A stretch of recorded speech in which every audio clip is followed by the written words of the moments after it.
found that these people that come to this are a lot like Braves fans. They show up fashionably late. So, well, Hey, it's better than Falcons fans who aren't going to show up at all. would you? Not after today. Muhammad went to the mountain instead of the mountain. I know. That was pretty cool. Come on in, have a seat. Thank you, everybody, for coming out. Obviously, this is post 4, and we have Adam Thomas, we have Chris Coughlin, the incumbent, Ken Alton, and Mary Beth Cooper. The way we've arranged this is the first 40 minutes, 10 minutes for each candidate. Within the 10 minutes, I'll give them a 5-minute mark. I gave them, in advance, the 4 most popular questions I've been getting on the internet, and they'll answer that. After we finish that, we then have 80 minutes, hour and 20, where we're going to use your questions. So please, if you have a question, grab a card, 1 question card. We'll go through them. I got quite a few from the internet. My take on this is the best way to do this so you can figure out who everybody is without a soundbite. And it's very beneficial for the candidates, but I think it's great for the voters. That's just my take. Anyway, without any further ado, Adam Thomas will kick it off. Thank you, Tom. My name is Adam Thomas. I'll sit down if you don't mind. I've got a bad neck, back, so. My name is Adam Thomas, and I am here running for Johns Creek Post 4. You may have gotten a flyer, a phone call, or I may have knocked on your door, or somebody from my team has knocked on your door, so thank you for being here this evening. You know, a little bit about tonight. I have not been in politics that long. I think maybe to the tune of 30 to 45 days, I think is my total experience here. And so, you know, I was sitting in traffic one day, and probably, I'd say one day, every day, I sit in traffic around here, and I thought to myself, what is going on? I can never get to where I need to go on time, anywhere quick, no matter when it is. And so I decided to dig a little bit deeper and go in the direction of trying to understand why traffic doesn't move anywhere in this city. And I get on 141 like most people almost on a daily basis to work and from work. And it always seems to be busy, and I can never figure out where everybody's going at the same time. So I thought, you know, let's travel down this road of trying to figure the thing out. And talking to a bunch of people, I've always been under the assumption that if you can't figure it out, the people that you can't talk to can't tell you why you figure it out, the best next thing to do is get involved. And so that's where I'm at right now, is trying to get involved. So I know that tonight you don't really want to hear a lot about me. That's not what the point is. Although I do want to give you a little bit of background. I think the most important thing is to get to the questions and the issues that people have in hand. When I knock on doors, I get a lot of people that say I'm going to vote. They already know who they're voting for. Great. I get a lot of people that knock on the door and they, you know, I'll ask them, hey, what are the biggest things that you have? Obviously, everybody starts with traffic, and then they kind of go down the list from there. So I'll get to a couple things that I want to do, but let me just give you a little bit of background about myself. I was born in New York, and my dad was a preacher, and I had 18 years of getting to know him and growing up as a preacher's kid. And I tell you this, and I'll get to a point for why I'm doing that. My dad actually passed away when I was a freshman in college. And so quickly, I became a very independent person. And so if anybody's ever had this experience of growing up and having a parent die before you kind of actually get out in the real world, you very quickly grow up fast. And you've got to figure life out on your own. And so we were not the richest family in the world, being a preacher's family. And my mom had my brother and my sister, and my mom were trying to figure life out. Here's what I would say. When my mom got this life insurance money that wasn't all that much, she was given this money and she was given it to invest. And within a couple years of investments, it went into a bad situation. And the advisors that she used lost her money.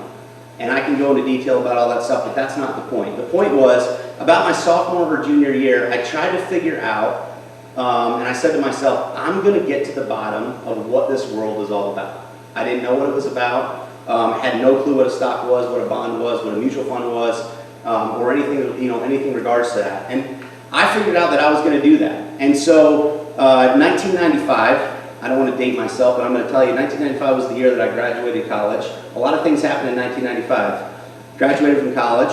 I got married to my beautiful wife here of 24 years. We just celebrated 24 years this past summer. I got a job. So a lot of things happened in 1995. And here's what I can tell you. Since then, I've been doing the exact same thing, working with families, trying to figure out great investments for people.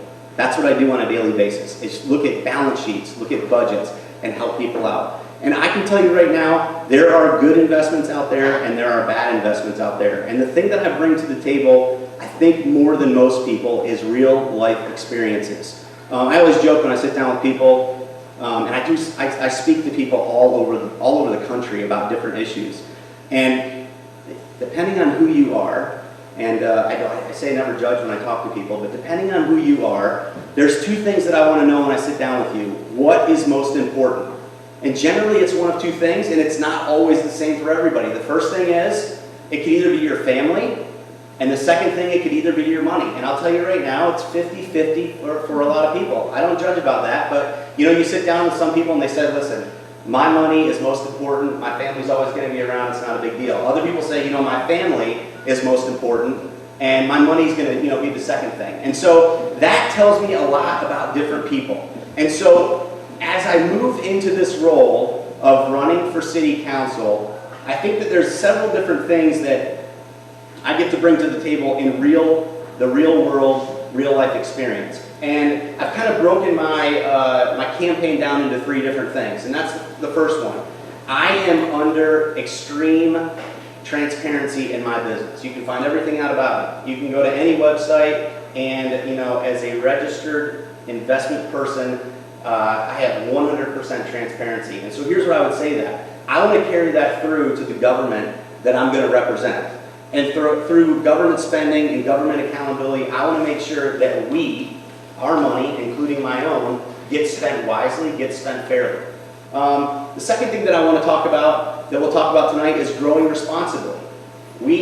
There's a problem. I'll tell you, the head of PricewaterhouseCoopers, one of the big accounting firms that we have in this world, I got to meet him. His name's Tim Ryan. If you don't follow him on Twitter, Instagram, or his Facebook page, you should go. He has fascinating information from around the world. The one thing that you need to know, by the year 2030, just a decade away, we are going to have 41 mega cities, 7 billion people, a little over 7 billion people is the world's population.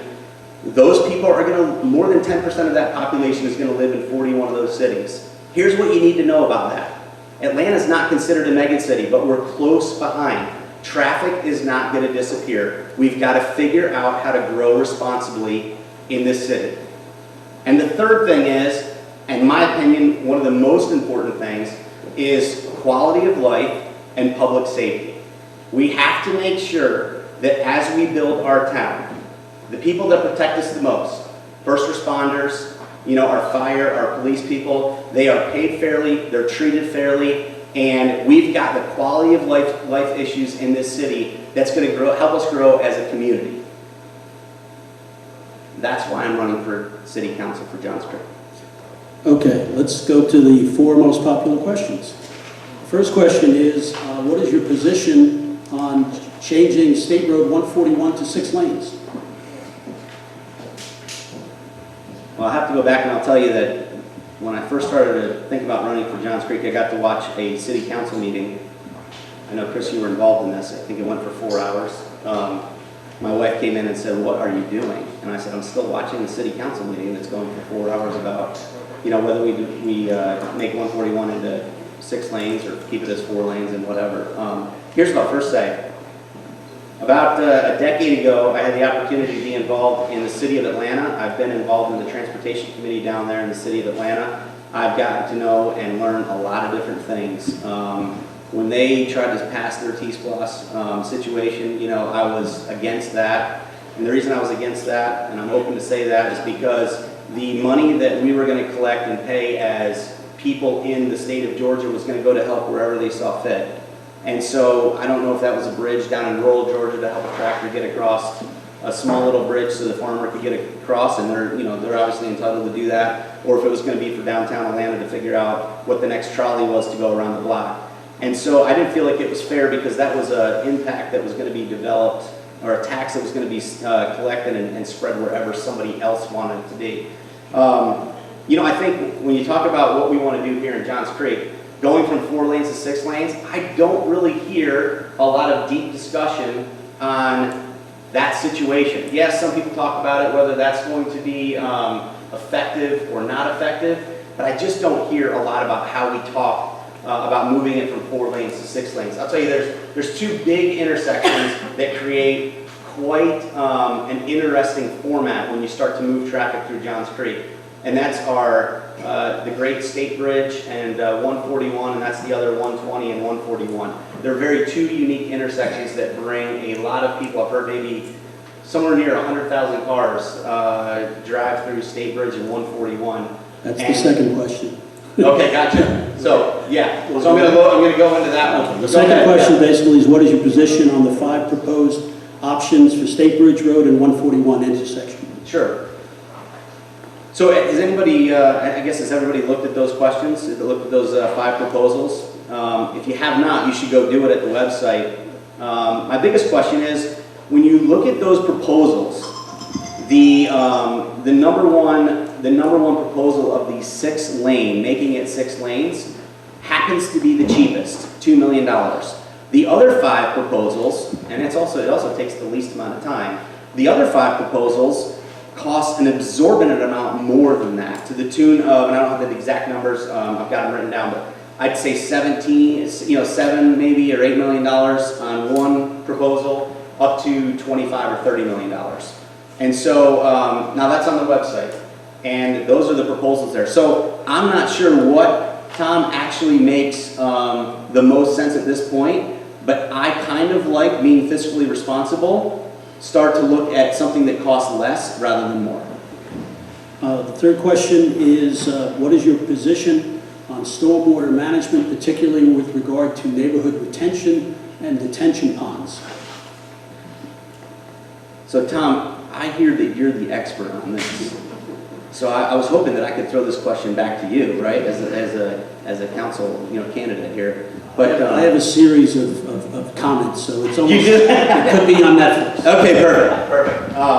Here's what I'll say about that. I was a HOA president for 7 years. I was involved in an HOA community for 10 years, and so I got to intimately be involved in developing a project that had to do with the city on developing trying to figure out if we're going to develop a detention pond or a retention pond. And there's a big difference between both. If you just want to think about that, a retention pond has water in it, maybe a great water feature in your community, and a detention pond is something where the water runoff from our roofs and our gutters and our roads goes into, and then it kind of filters its way out and gets dissipated down the road someplace in a stream or whatever. I think here's what's important to know about that. Developers, what do they want to do?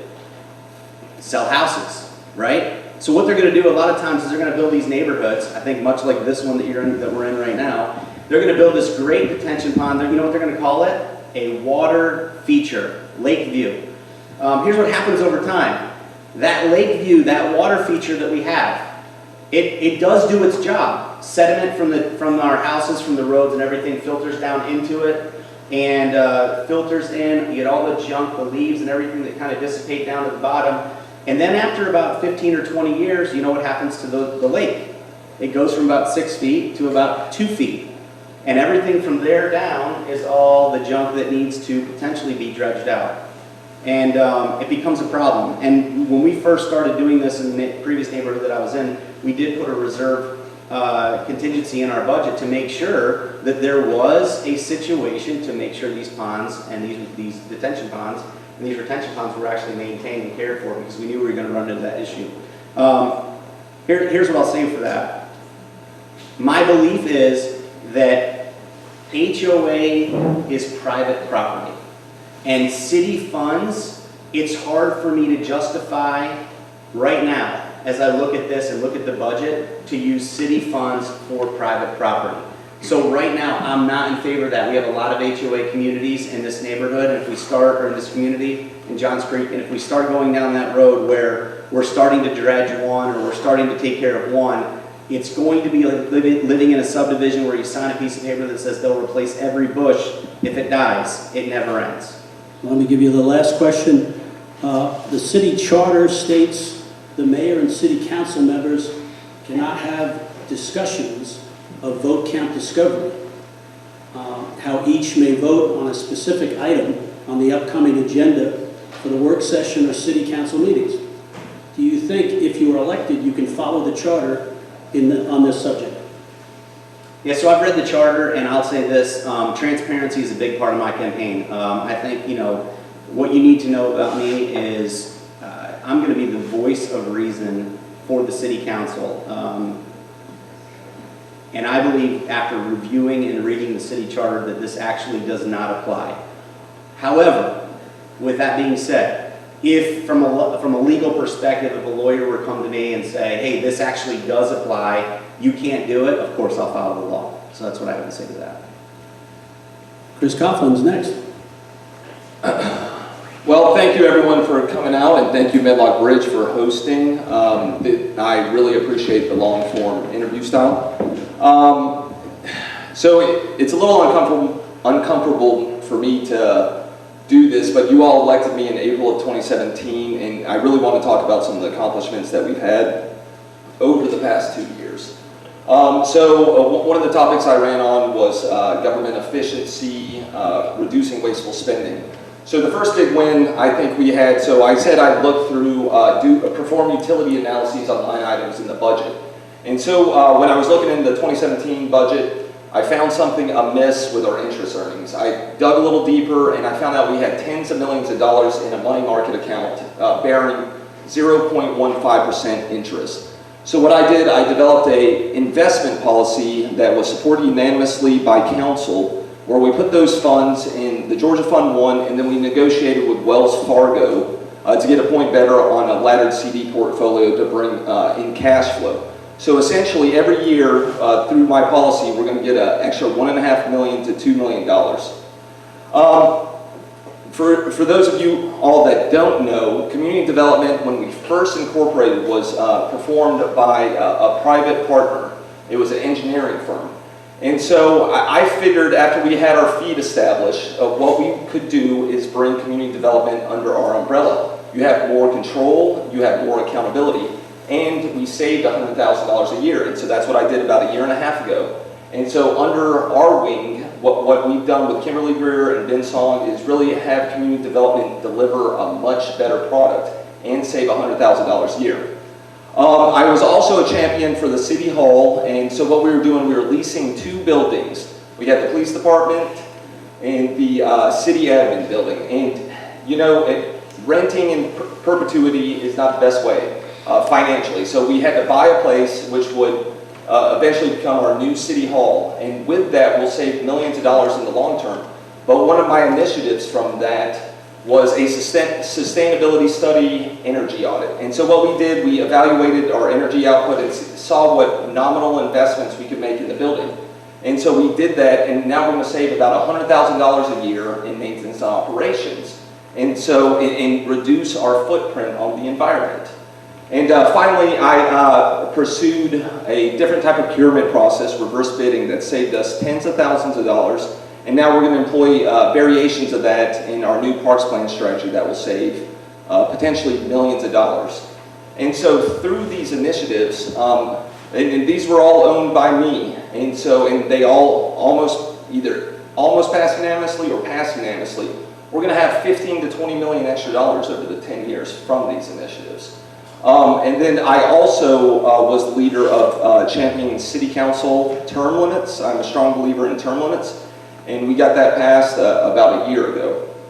I also want to talk about public safety because I think there's some misinformation on public safety. When some of those topics came up, I went and talked to the chiefs, right? And you know, our staff don't perform endorsements, but if they did, I think I'd have their endorsement. Basically, what we've done in the public safety sector, we've added police officers for our growing community. We've deployed a quick response vehicle, and we're about to break ground on a new fire station in January, where we're going to lower response times in the northern and western part of the city. We also added body cameras to our police officers. That's going to protect citizens and police, improve evidence, reduce case resolution times, and other benefits. And probably my favorite is the retired officer program, and that's where we retain retired police officers under our employment. And essentially, what that does, it allows us to save money on OT. We'll retain those employees that are knowledgeable with the city, that have built rapport, and then essentially, it will save money on some OT.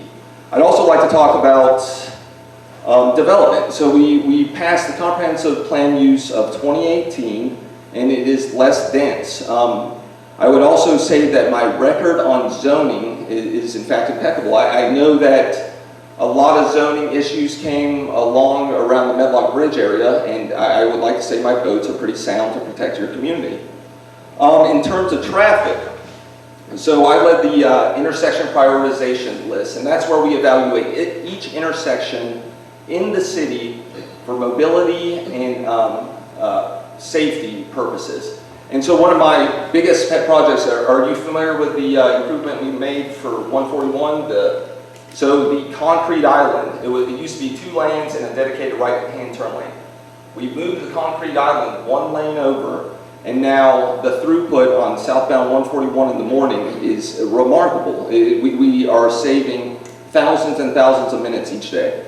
I also led the audit of the light signalization, the timing of the lights. And essentially what we did, we went in and we did an audit, and we found out we were performing, I guess, at about a B-. And so what we did, we set variables for performance. We brought in a new engineer, and then we retimed the lights. And so if you would have noticed, before the repaving, before they broke all our sensors, that the traffic delay on 141 improved anywhere from 10 to 20%, depending where you're going. And then along the Guinness Ferry, we also had some improvements. And so we're going to do those improvements on the other corridors. We have 8 out of 10 T-SPLOS projects, either in concept, engineering, or construction. We are moving ahead with the effective and cheap and best options for the city. I brought Wade's Carpool to the city and Alpharetta. So essentially, I think this could be the silver bullet for traffic congestion if people utilize it. Essentially, we got hundreds of people to use it, and it couples people on the same origin and destination, and literally removes cars off the road. That's the best way to address congestion. I also started walk or bike or ride the bus to school programs at 5 different elementary schools, and we're looking to expand those to 19 during my next term. So those are some of the accomplishments. I have more, and I would invite you to go to votechriscoughlin.com/successes.html, because Tom's telling me I'm nearing time, so I'm going to save 2 minutes to answer those other items. So go to the website, votechriscohlin.com, look at the accomplishments. And that's what we've done in 2 years. The first question is, what is your position on changing State Road 141 to 6 lanes? Well, this is an easy one. I'm not going to do that. I will never vote for something that's going to exacerbate traffic. So I'm a scientist by trade. And one of the reasons I ran for a government position is that we don't put science first. We don't put math first in the public sector. And so does anyone know the company that modeled our T-SPLOS performance data? Does anyone? So it's Cambridge Systematics.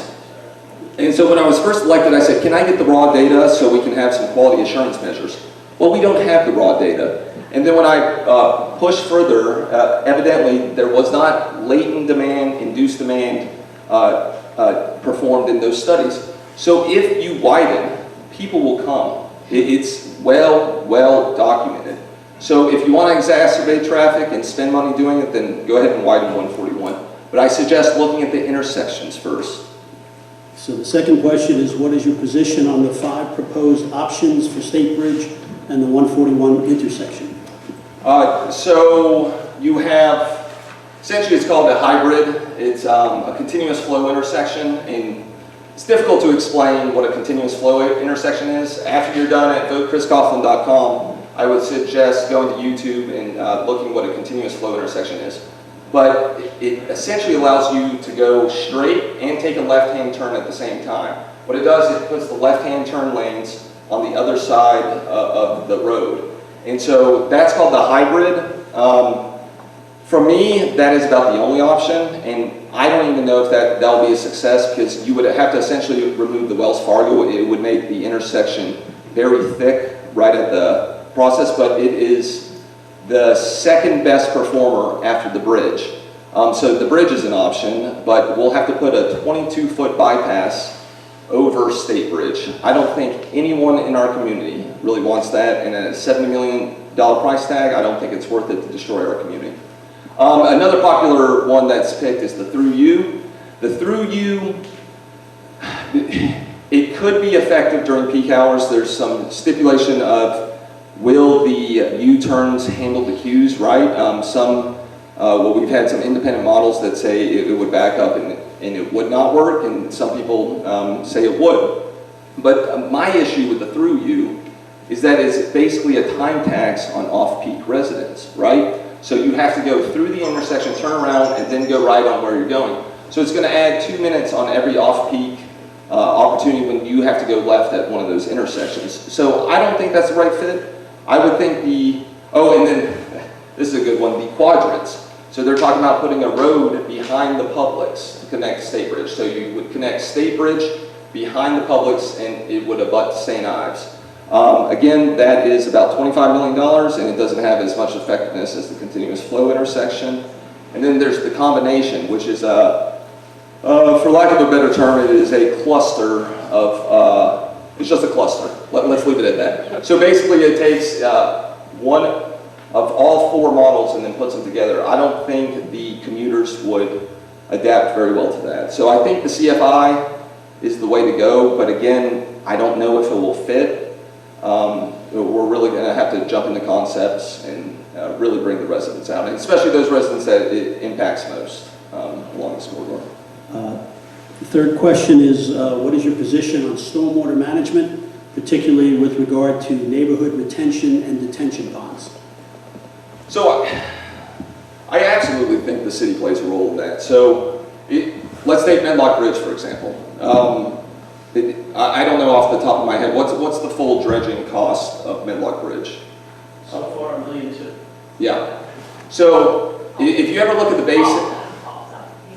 Collected. I got you. But I'd like to give you the whole picture. So essentially, all the silt is running off public roadways to go into the Medlock Bridge pond. So it is public space that is producing the silt that is going in here. And so some of the things that I've been trying to pursue is working with the Corps of Engineers. I think it's probably smarter. So due to specific regulations, Medlock Bridge can't touch those entrances of waterways. So they can't put a silt screen there. They can't put riprap there. They can't plant things to slow the erosion, slow the silt from coming down. They can't stop the silt from coming in, but then we regulate them and say you have to dredge that lake. So we're basically giving them the gift that keeps giving. And so my argument is that as the city, we should work with these neighborhoods to reduce the silt coming in. And if that's something that we have to make a big investment, then we have to do it. We have to own it. We have to take care of the things we own. So I think absolutely the city plays a responsibility. And the last question is, the city charter states that the mayor and city council members cannot have discussions of vote count discovery, how each may vote on a specific item on the upcoming agenda for the work session or city council meeting. Do you think, if you are elected or re-elected, you can follow the charter on this subject? Absolutely. I don't do it now and I won't do it then. I'm not here to collude. I haven't been. You've seen my record. I'm an independent voice of what I think is effectiveness. So that's everything that, when I look at a policy, it's about effectiveness. It's not, can I win?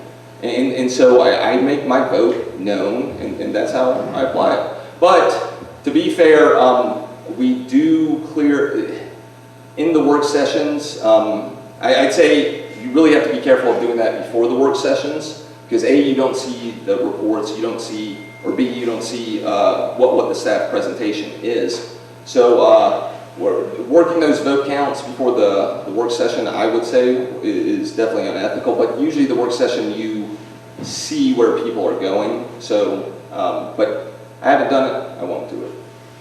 Kent? Alton? I'm going to accept your invitation to stand up. My back feels better standing up, Adam, and as a professor, I stand up and talk to college students. My name is Kent Alton. I wear 2 hats at home. I'm husband to Charlotte for 22 years, and I'm father to Carly. She's 13 years old, our only child. She's wondering where her parents keep going at night. We've lived here for 14 years. I stand before you for one reason only, and that's I love this city. I lived in North Fulton back in 96 and to 99, and I couldn't afford to live here. So I went off to school and clerked for a federal judge and came back with a little more money in my pocket, and we're thrilled to be here. Another reason I'm standing before you, and some that have been to other events have heard this, but last spring a friend of mine, a city worker over in Roswell, asked me to go to lunch. We'd gone to lunch before. We worked together back in 2005 to 2008. So we met over in Dreamland in Roswell.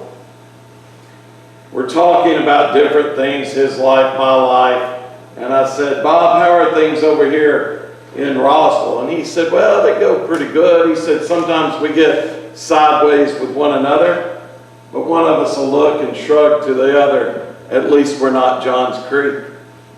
I leaned back, and then I leaned forward, and I said, Bob, you remember I live in Johns Creek? And he said, yeah, I know, and that's why we're having lunch. He talked to me about how Johns Creek had become uncooperative with other municipalities in Fulton County, and when things were being done collaboratively, Alpharetta, Roswell, one would look to the other and say, you want to include Johns Creek? And they say, no, they're hard to deal with. I left that meeting and heard the voice of my dad in my mind. He told his 3 kids, he said, you get up every morning asking yourself, how can I serve other people? Then heard the voice of my mom. She told each of her 3 kids at different times, she said, if you want to make a difference, you've got to take the risk of putting yourself out there. Started learning about the landscape of our city council, how there's a no-growth group but a pro-growth group, and that nothing is getting done. And the term sensible growth came to mind. Then I heard my dad again.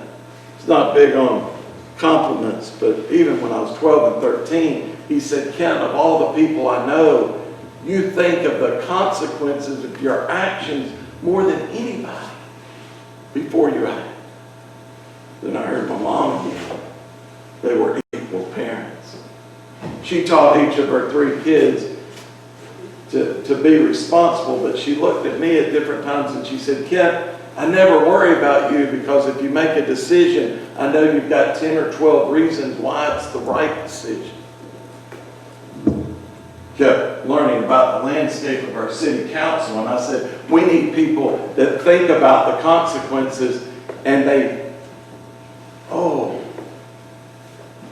think before they act.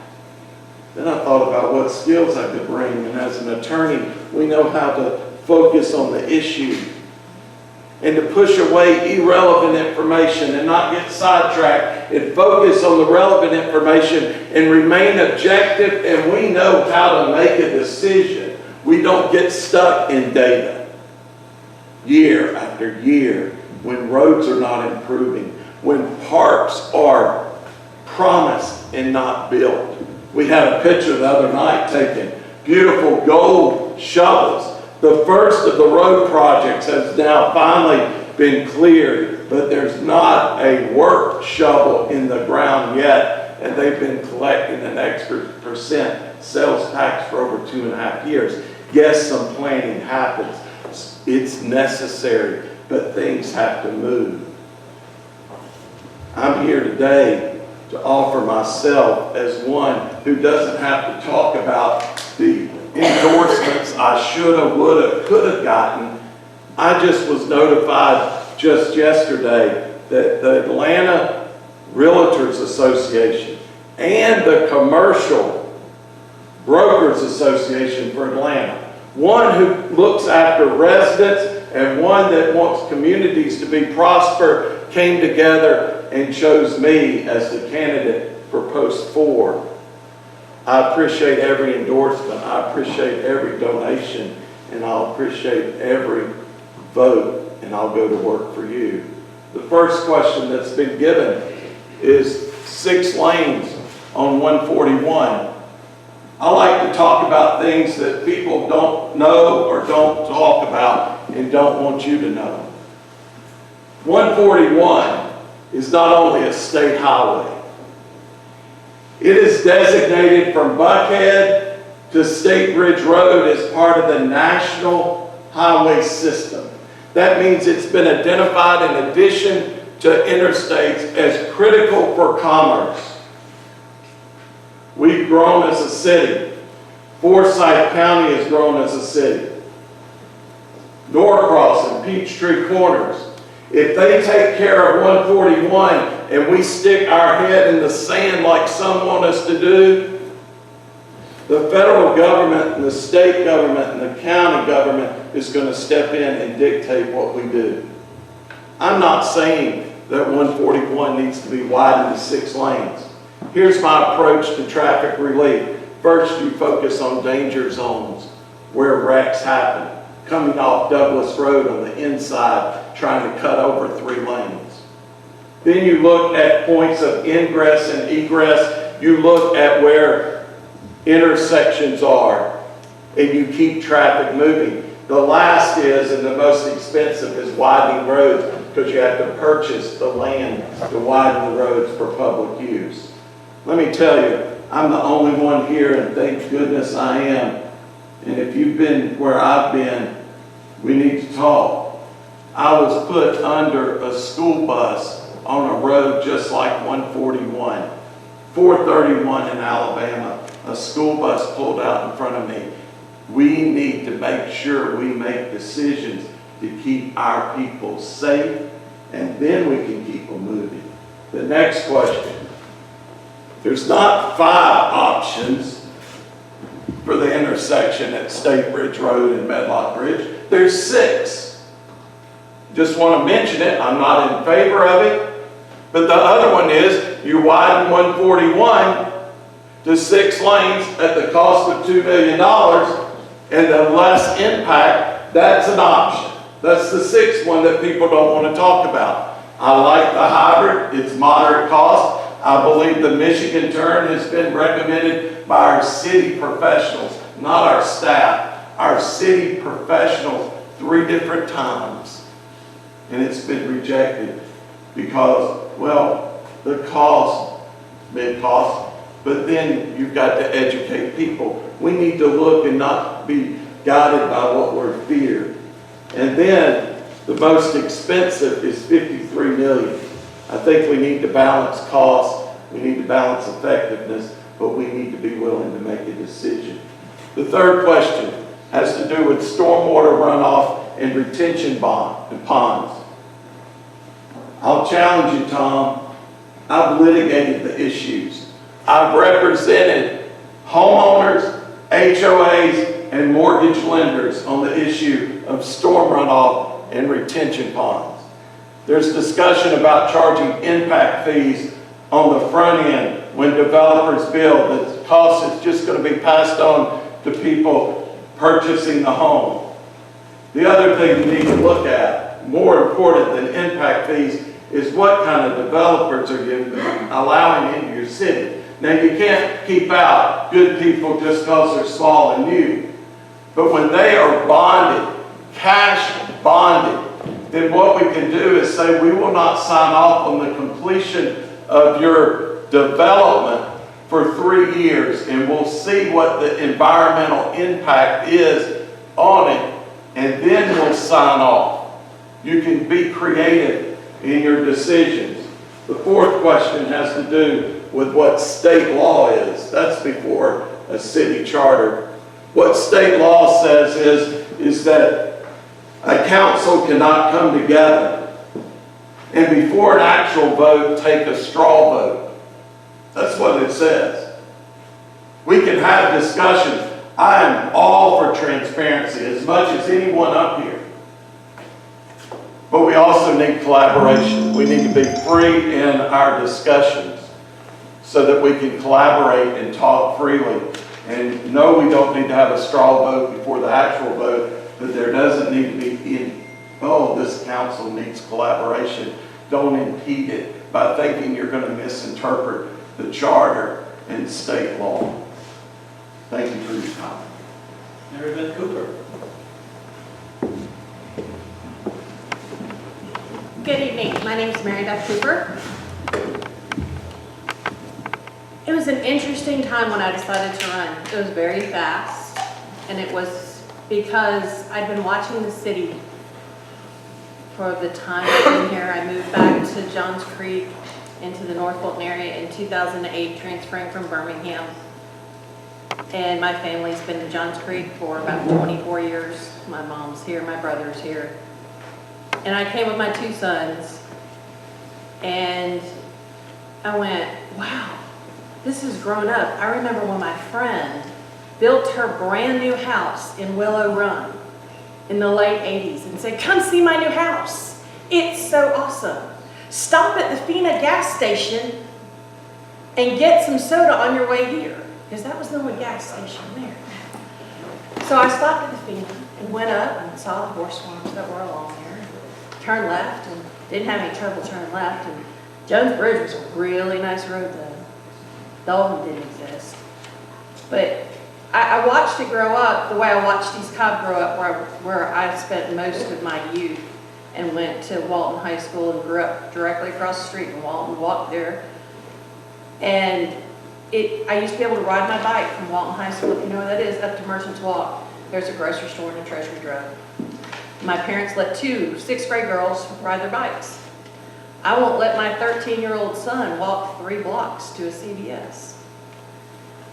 I want to be able to let my 13-year-old walk 3 blocks to a CVS or walk 4 blocks to the Quick Trip.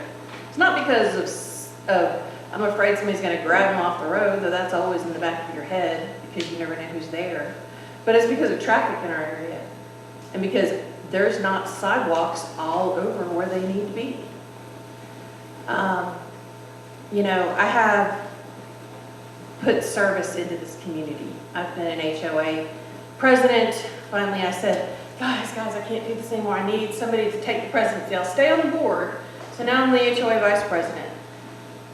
I was elected to the board of directors of the Johns Creek Community Association in 2017. And I was brought in as the zoning chair to help HOAs in this city deal with the city when all of a sudden the development wants to come near you.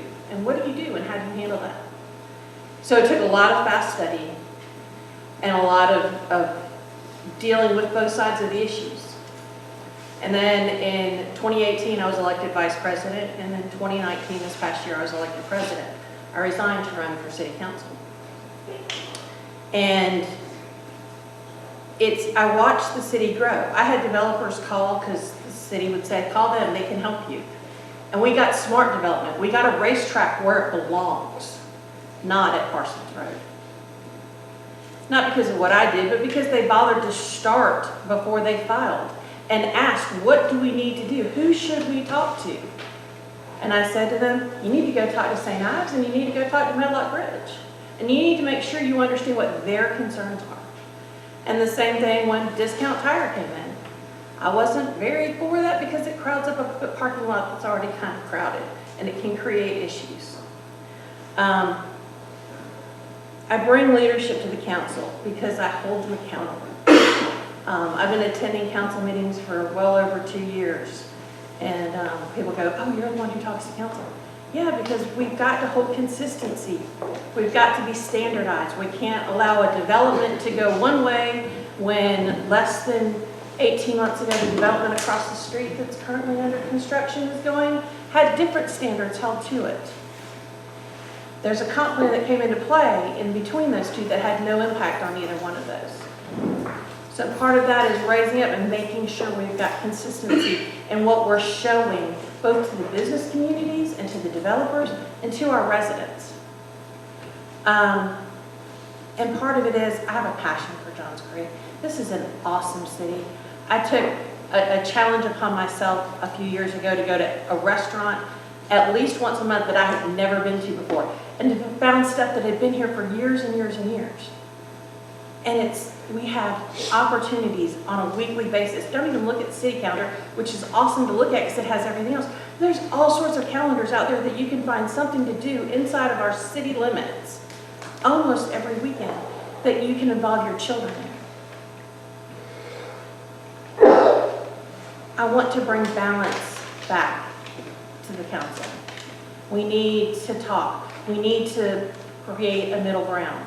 Traffic's a problem, yep, but I asked somebody, I said, okay, traffic's an issue. What's your other issues? Because traffic is all over. Go to Windward Parkway at lunchtime on a Wednesday, and it's a nightmare. Traffic is an issue in our city, in the greater metro Atlanta area, and it's not going to be solved by a city of 87,000 people quickly, because we're a throughput city. People go through us to get to other pieces because we don't have an interstate. So that's okay. But we've got to be careful on how we do it and make the smart decisions. Don't take the technology that's 2 or 5 years old. Look at the technology that is now brimming and coming out. Can we utilize that? Is it cost effective? Does it give us there may not be data there yet, but sometimes you have to take a step and take a risk. You take a calculated risk. So I ask you to take a calculated risk on me, and I ask you for your vote. Thank you. Okay, Mary Beth.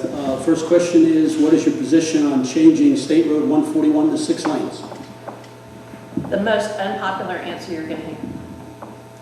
The city council can take a vote at their next meeting in 2 weeks and say, we are placing a moratorium to not 6-lane State Bridge 141 in perpetuity. And the Georgia DOT is going to look at Johns Creek and go, guess what? You don't own that road. We do. And if the Georgia DOT wants to do it, they will come and tell the city that the city really can't stop them. Again, it is State Road 141. We don't want to be Alpharetta, which said, hey, we want to help revitalize North Point Mall. So we want you to put that express lane on and off ramp at Encore Parkway, not at Webb Bridge Road. DOT went, no, y'all came to the party too late. This was told you didn't want to do it. We're staying on our plan. We can't do that. Is 141 going to be 6 lanes? Yes. Is it tomorrow? No. Is it next year? Probably not. But probably within the next 5 to 7 years it will be. There's not a lot to stop it. The best we can do is get in front of it and design it properly. Work with the engineers. Work with the city engineers. Work with the state engineers.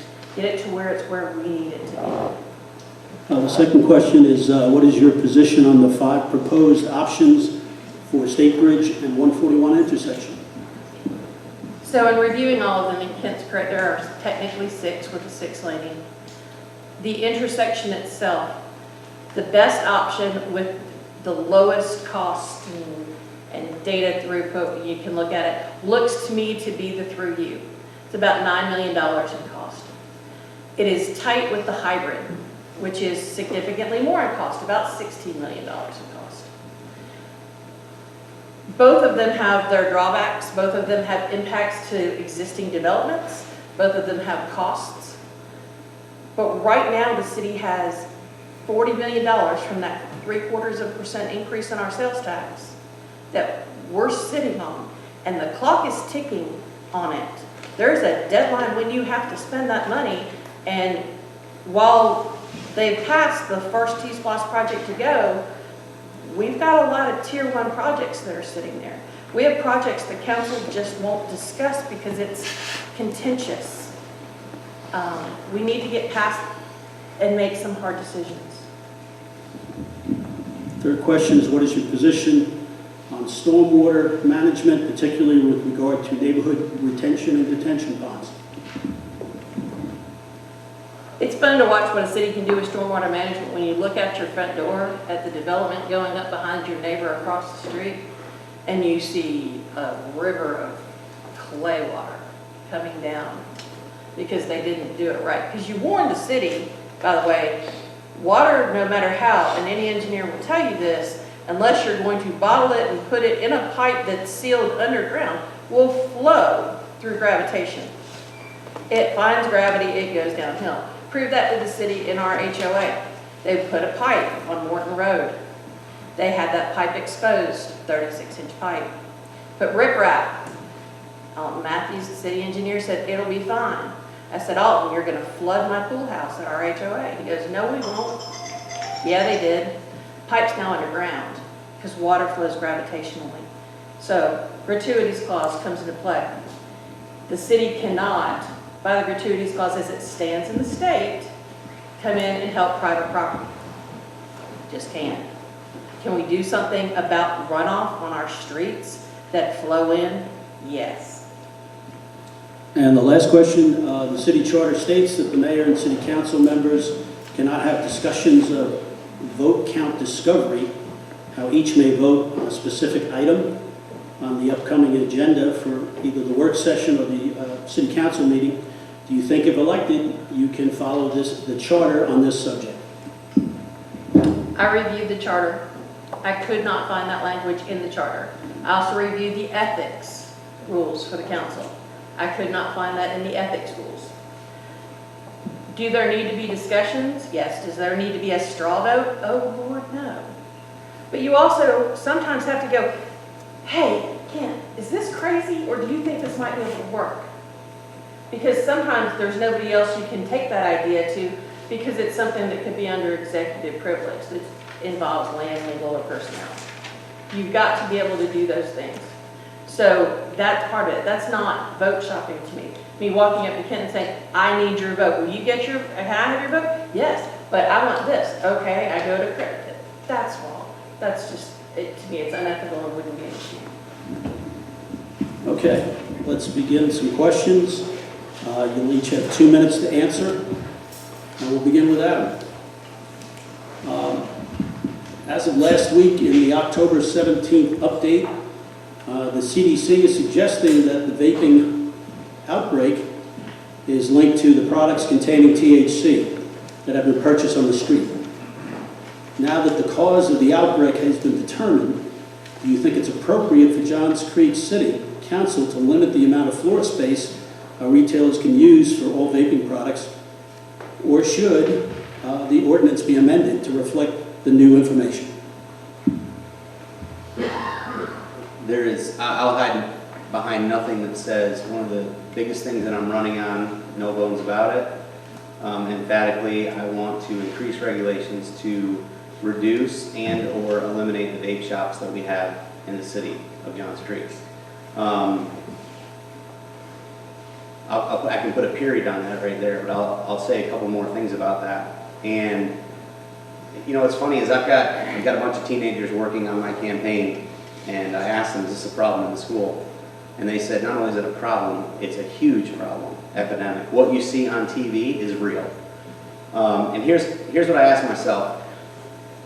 You know, as a city council person, if I'm sitting here and I'm deciding how to bring the right businesses into Johns Creek, not just any businesses into Johns Creek, the number one question I'm going to ask myself is it wise? Is it wise for us? Is it wise for our families? Is it wise for the culture that we want to create and that we want to keep in the community? And I am 100% against having those types of shops in our community. Chris Kaufman. Can you repeat the question, please, Tom? Sure. As of last week, in their October 17th update, the CDC is suggesting that the vaping outbreak is linked to products containing THC that have been purchased on the street. Now that the cause of the outbreak has been determined, do you think it's appropriate for the Johns Creek City Council to to limit the amount of floor space our retailers can use for all vaping products? Or should the ordinance be amended to reflect the new information? So I voted no against this, and the reason was they posited the issue as teenage vaping. And so I said, would reducing the retail space actually reduce teenage vaping? Would it even restrict their access to it? And they didn't have any evidence behind it. And so I'm not going to vote for something that's going to be ineffective to make me feel good and be like, oh, I'm tackling the vaping issue when you're really doing nothing. And so I work on the Johns Creek Mental Health Wellness Task Force. We address a number of issues from anxiety and depression in adolescents to suicide prevention. But one of the things is substance abuse. And so I've kind of partnered with Pathways to Life, and I'm really trying, it's a nonprofit that goes into the schools and really addresses the issue of both teenage vaping and other substance abuse issues like opiate use, alcohol use, things like that. So what we do, or what they do, I just support them heavily. And eventually we want to have them expanded into the middle schools. So they use diagnostic criteria. They work with epidemiologists from Georgia State to really identify those children most at risk. And then they have a peer-to-peer mentor group, and then they actually keep data on the effectiveness if there's reductions in recidivism and if the kids get off of substances or never use the substances at all. So, you know, we're addressing the vaping issue with an effective methodology, not the typical government, we did something, but you really didn't do anything at all. So, Kent, would you like me to repeat the question? I don't need you to. Thank you. I listened closely to your question. The verb you used was the CDC suggested. What they did not do was to withdraw their designation as vaping is a youth health crisis. That came out over a month ago. Just last week, the last numbers that I looked at, there have been 33 deaths and over 1,500 hospitalizations directly linked to vaping in the United States. 2 of those deaths have been in Georgia. Not thankful that they happened elsewhere, but they have not happened here in Johns Creek. I spoke with a principal of one of our 4 high schools. They did a survey of their high school students. Over 80% had tried vaping once, over 60% had tried it twice, and between 30 and 40% had done so in the last 2 months. When there's a crisis, you take a different approach. When your kids are at risk, you don't rely just on data. You give parents and communities the tools that they need, and cutting off and reducing access to problematic products is what thoughtful city council members do. Mary Beth, would you like me to repeat the question? I'm good, thank you. There were actually 2 votes our council made, 2 different months. The first vote the council made, according to major buyers of the Johns Creek Police Department, gave them the teeth that they needed to enforce the state law, to go and arrest the violators, the kids who are buying underage, and the people that are selling it to them, because both of those occur. The second was to restrict the floor space. Councilmember Coughlin voted no on both. I don't get the first one because technically, from what I was told, it would take a state trooper to make that arrest in Johns Creek without the teeth to arrest. Because while the state law was there, it didn't give the cities the ability without an ordinance. They needed that ordinance. Thank goodness that ordinance passed. I have a 13-year-old. He'll be entering high school next year. It scares me to death what they get exposed to in high school. And I remember what I was exposed to way too many years ago, and if it's worse now, yes, there is a need for vaping devices. Let's remember, let's be really clear on one thing. They are e-cigarettes. The tobacco companies did a really great selling trick.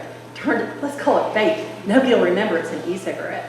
I'm an ex-smoker. I wish I had them. It would have made my quitting a lot easier. I quit many, many years ago. But it also lets people do what they need to do. One thing I saw in the news today, there's a young adult suing Juul. He was sick and on a ventilator, put in an induced coma for 8 days. He wasn't using THC off the street. He was using a device that you could buy at Quick Trip. Chris, I think you're up next. With the boom of fine arts and the dependence of the Johns Creek Arts Center relying on private donations, will you make sure this lack of funding is fixed towards the Performing Arts Center plan? Sorry. Will you read it again? Yeah, it's hard to read. No, I don't think I understood the question either. It's kind of rough handwriting, so work with me. With the boom of the fine arts and the dependence of the Johns Creek Arts Center, reliance on private donations, how will you make sure this lack of funding is fixed towards the Performing Arts Center plan?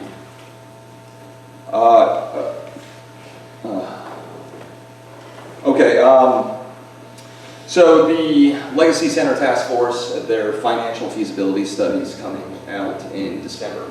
That is when we'll know how much everything costs, what the business plan is, what the reliance is really on public dollars. And I told the Legacy Center Task Force that I would discuss. I have 4 projects in the works that could potentially save around $1.5 million in operating expenses a year. And so with those, and while retaining the same level of service. And I discussed with them potentially, as we're looking to develop the town center plan, I think the best place for the Legacy Center would be juxtaposed right next to City Hall. So we have Linear Park, the City Hall, and the Legacy Center. And so I said, you know, if I'm reelected and can pursue these projects, we can discuss the savings, potentially giving you all some of those savings and returning some of those to the taxpayers. But until we see how much they need, we really don't know how we'll, you know, if it's 5 million, 8 million or more, we have a millage rate cap. Well, there's checks and balances where we can only raise taxes so much. And so if it's a specific amount, I said I would support them putting that to a bond referendum. If it's a significant investment, I'm gonna let the voters decide on that issue. So I guess that answers the question. So good luck, Ken. Both in his opening statement and in response to that question, the incumbent references the money that he's saving our city. I'm going to challenge you, Chris. You cannot begin to quantify how much money indecision yours and the council is costing this city, both in our parks, both in our roads, and it costs money. Right now, investment is strong, commercial development is strong, and people are bidding high because they really don't need the work. And it's costing our money, our city money. With respect to the arts, I stood up at the Northview debate and I asked everyone there if they knew how much money was in our current city budget to underwrite the arts. I qualified my question and said I'm not talking about the $12,000 pass-through expense of one concert at the end of the summer at Newtown Park. People there were shocked. There's not a dime in our budget to underwrite the arts. It is an embarrassment to me that Fulton County had to fund the feasibility study that you're talking about in December, about are we going to be able to raise the money, how much money would it cost? The county stepped in and did that. If we believe something is valuable and it brings vitality to our community, Our money should show what we support. And it's an embarrassment that we have a city budget, $62.5 million is the go-forward budget, and not a dime for the arts. You need it? I won't ask you to do it after twice, thank you. Yep, we have 0 in the arts. You know what, we have a really diverse city. It's awesome. We have a great city for sports. It's great. We have 2 wonderful parks that are public-private partnerships, Newtown and Emcee. And why can we not have a public-private partnership for the arts? We can. Well, I think most of the funding for the capital campaign needs to be privately raised and probably can be. And if necessary, put it to a bond vote. That's up to that goes to the residents. If they want that, that's fine. But here's the challenge. Let's say I have a child who really doesn't like sports, but they excel at the cello. There's nowhere for me to get them the same support they would get if they played baseball. We also have the city's hotel motel tax. The last line item that it says that can be used to fund is the performing arts. So some of that could go towards that. So part of that is, yes, people will come to see performances. People will come, they will eat in our restaurants. They will stay in our hotels. They will bring business, they'll go, this is a great place to do this. Those are the things we need to do inside of Johns Creek. We need to fund the arts. We need to be that city. We've got cities not much bigger than we are in Sandy Springs with an art center. And they aren't much bigger. We're bigger than Alpharetta. We're bigger than Milton. We're bigger than Peachtree Corners. We need to have it. We need to have it soon. Adam, do you want me to repeat it? Yeah. So the topic is the Performing Arts Center. You know, I met with the chair of that committee. He's also the he's in charge of the Johns Creek Symphony. And I'll tell you what, I met with him and I thought it was going to be a 30-minute meeting, and it ended up being almost a 2-hour meeting, and it jazzed me up. And I'll tell you why it jazzed me up, because if I ask anybody in this room, where can we go to meet at downtown Johns Creek? Not one person has a good answer, because there really is not a good downtown area in Johns Creek. Can you imagine, and Chris, I agree with you, there is going to be an awesome building. I don't know what it's going to be called. I don't know if it's going to be called the Performing Arts Center. I don't know if it's going to be called City Center. I don't know if it's going to be called Town Center, whatever it might be. But can you imagine, when I first sat down with them and I said, tell me your vision, they said, hey, we're trying to think about building something that costs, you know, that costs $30 million, $40 million, $50 million, $60 million, a bunch of numbers rolled out there because they don't really know how big it would cost. I said, well, how many people is it going to seat? And they said, we're thinking maybe 700 or 800 people. And I said, it's the wrong answer. I said, it needs to be 1,500 or 1,600 people. I'll tell you what, I'm a little bit partial to this. I have a daughter, she's 11 years old, probably like other people, growing, trending towards 21. From an attitude perspective, I think more than anything. But what she loves most is arts, theater, music. And we could create a destination in North Fulton County that will bring a lot of revenue into the city. And can you imagine going to a place where we can have a meeting center where symphonies come to Atlanta and they come to Johns Creek to perform, not the Alliance Theater downtown or the Woodruff Arts Center. I'm for it 100%. I will donate my time to help raise the private funds needed to build that. Kent, you're up. So in the work session yesterday, they had the zoning ordinance amendment, withdrawal provisions from section 28.2. It's a reinitiation of a previously denied land use petitions. So the gentleman who wrote this, sent me this, said, can you give a yes or no answer? So I'll give you a little question.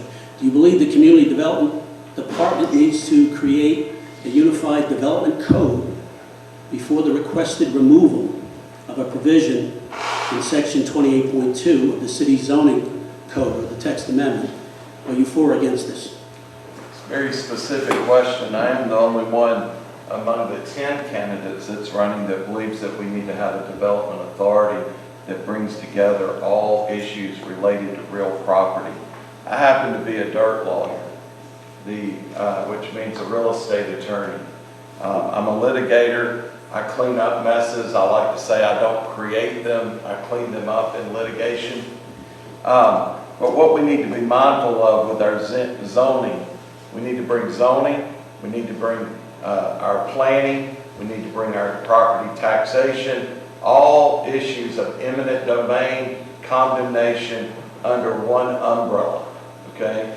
Where there's great coordination, not another layer of bureaucracy that's going to cost a lot of money, but that will streamline our decisions. But to ask me a question about a specific code section, I think is a gotcha question, and I want to address it generally. Thank you. I got this one. Well, you kind of know that. I kind of know this one. So, last June, City Council was informed they had an illegal ordinance, 28.2. The ordinance is what comes into play when zoning has come before the council. Council has denied the zoning. 12-month moratorium on anything to be done on that property. The ordinance says that the wording is subjective. It says that they must show a change, some kind of change in their zoning request. And that gets to be subjective, and Kent can probably tell you that's where you get into legal problems. They were told they had an illegal ordinance. I don't believe it was at that meeting, but at one very close to that, Councilmember Coughlin wanted to table to date uncertain. It was the attempt at first, that ordinance, because he didn't want to talk about it. Well, it got tabled till April of this year. They were able to push it out 6 months. I let council know we still have an illegal ordinance. They have had to deal with that ordinance being on the books 4 times since they were told it was illegal. One of them brought a lawsuit that is currently against the city because they denied the reapplication on the zoning of a piece of property. So, does there need to be a unified code? It's 2 separate things. The unified code is not 28.2. 28.2 is illegal. It needs to be changed. They talked about it last night. Right now what they're looking at is there's going to be either a prejudice or without prejudice withdrawal option, whether it's 6 months, which is the state minimum, or 0, and then it's going to be 18 months before you can file again on the property. It stops. If you've ever been through a zoning in the city, you get jerked around, you go to meeting, you go to meeting. Happened last night. They got stopped and the people have to come back in February. Thank you.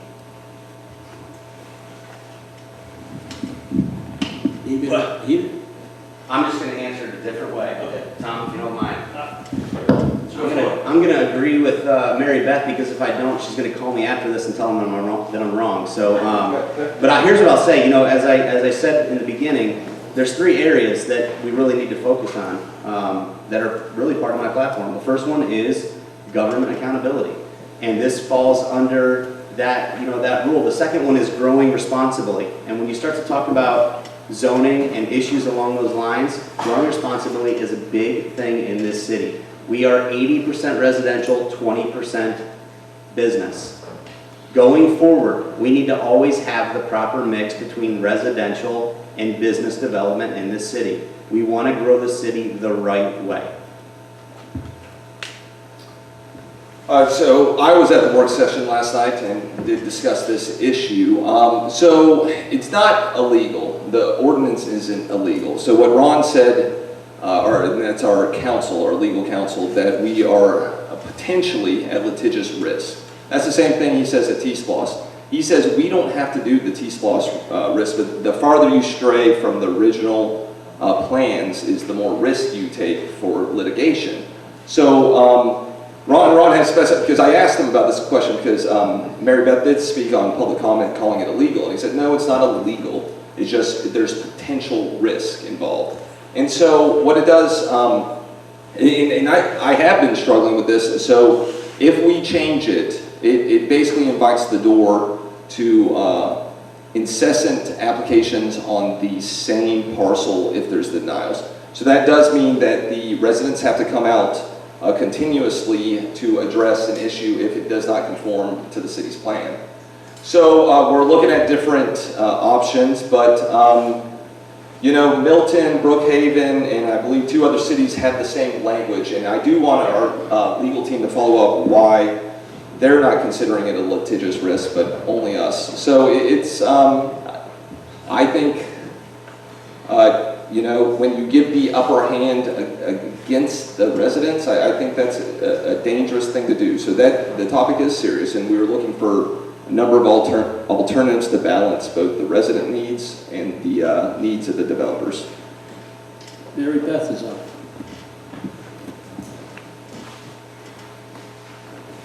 What do you see as your duties serving on city council, and how long do you think you will need to spend on those duties each week?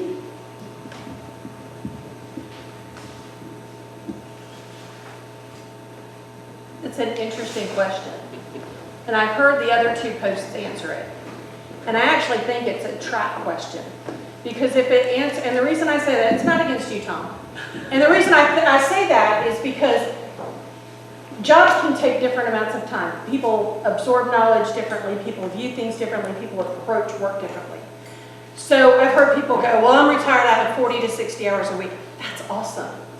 But then that would mean we'd have a council full of retirees. I work full-time. I have a full-time job. I'm also a single parent. Do I have the time to do this? Yeah, it was a long decision and 2 sleepless nights before I made the decision that I will find the time to do this, because I think it's important. I talk to my son, I talk to my mother. So time-wise, you know, it's probably going to take to start up for the first 6 to 9 months a minimum of 30 to 40 hours a week. Depending on what's coming on the agenda. What do I want to do? There's lots of things I want to do. I may be spending 40 to 60 hours a week on it, and that's okay. I go to sleep at about midnight and I'm up by 4 and on the road by 5. I'll fly to everybody down 141 in the mornings. But it's free. Hey, there's no traffic at 5:15 on 141. Just want to let y'all know that. But that's what, you know, so to me, there's an ebb and flow to the council. So the time will be put in when the time is required, and I will know my subjects when necessary. Brian's up next. I think I'll answer the same, you know, very similar way. Anything that you do has got a commitment, right? And my reputation is to put my best foot forward. I can tell you this, well, here's what I promise to each person that I represent, which happens to be somewhere in the neighborhood of 80,000 bosses, right, in the city. And as I knock on doors, here's what my commitment is to every single person, is to run a very efficiently run council that can make decisions quickly.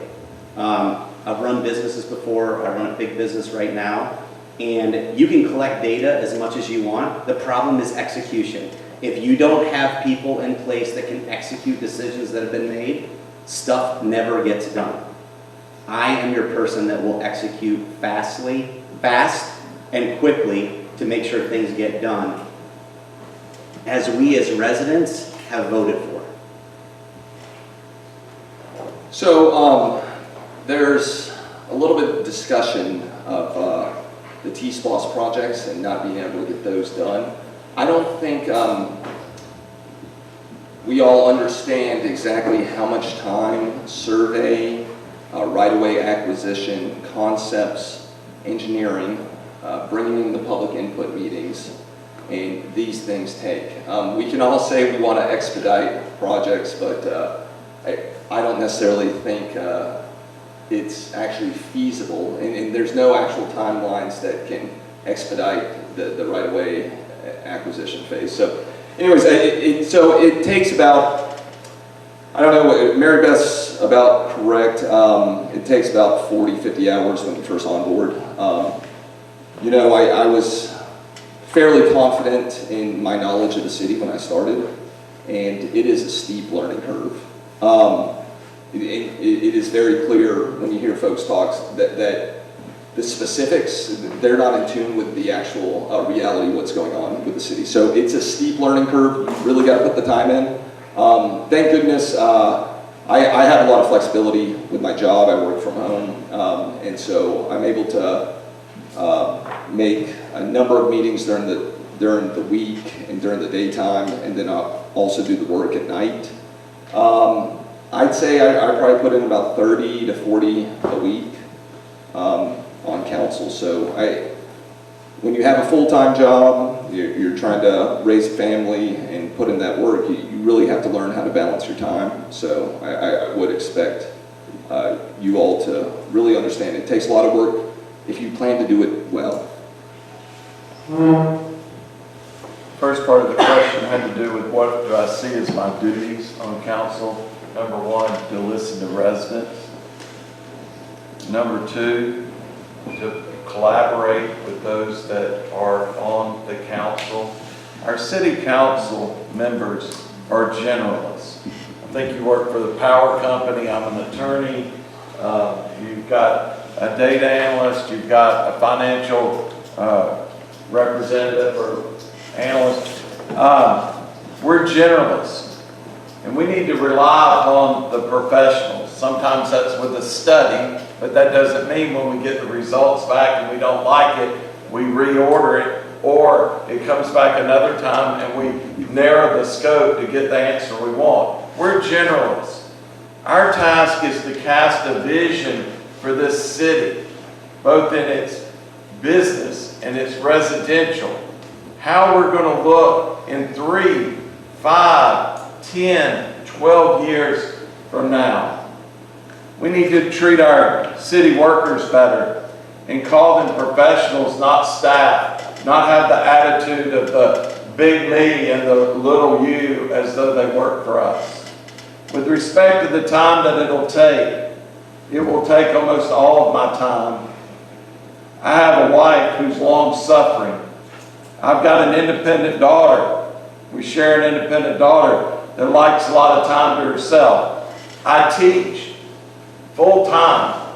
That's one course, 4 classes. It's one I can stand up in my sleep and teach. As they say, it's a nice gig if you can get it. I'm of counsel with a law firm. That means that they compensate me and put me on the letterhead for reputation and for advice. I don't have to handle too many cases. So I'm as busy as anyone, but I'm as flexible as anyone. And I appreciate the opportunity to put in whatever time it takes. Adam. Question is, will you support an effort to become a Tree City USA?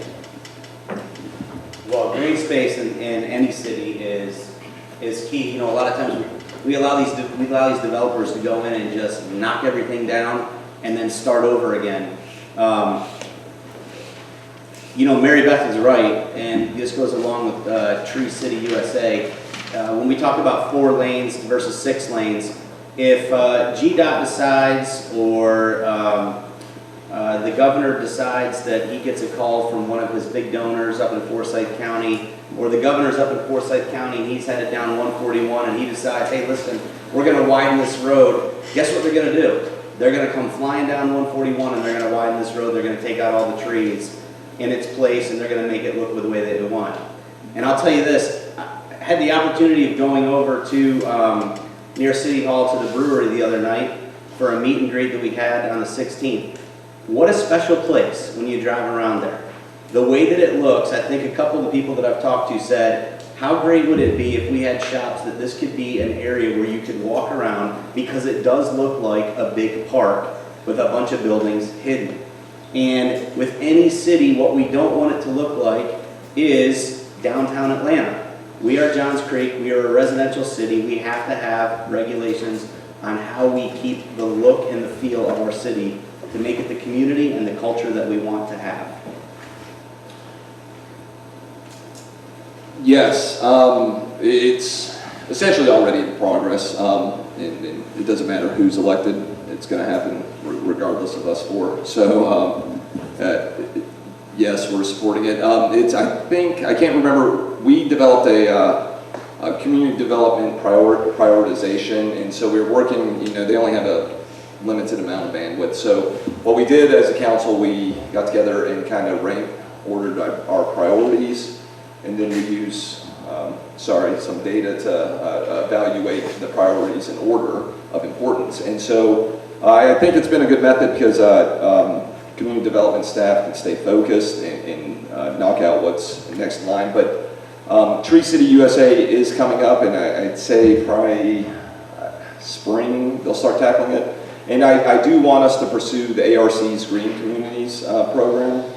That also helps with the environmental standards and things like that. And ARC helps a lot with that. So essentially, we could leverage a lot of the ARC's resources to pursue the Tree City USA, the Green Communities program. But yeah, Tree City USA is moving along regardless of what anyone says up here.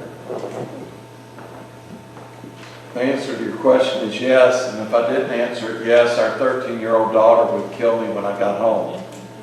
She is literally a tree hugger. When she was 2 and 3 years old and we would get out, park our car and get out, and there's a tree, she would dart, and we had to be careful because she would go and hug a tree. We looked in the rear view mirror and looked back, and we would see her crying in the car, and it's because she would see somewhere that had been clear cut. We'd be like, Carly, what's wrong? And she said, all the trees are gone.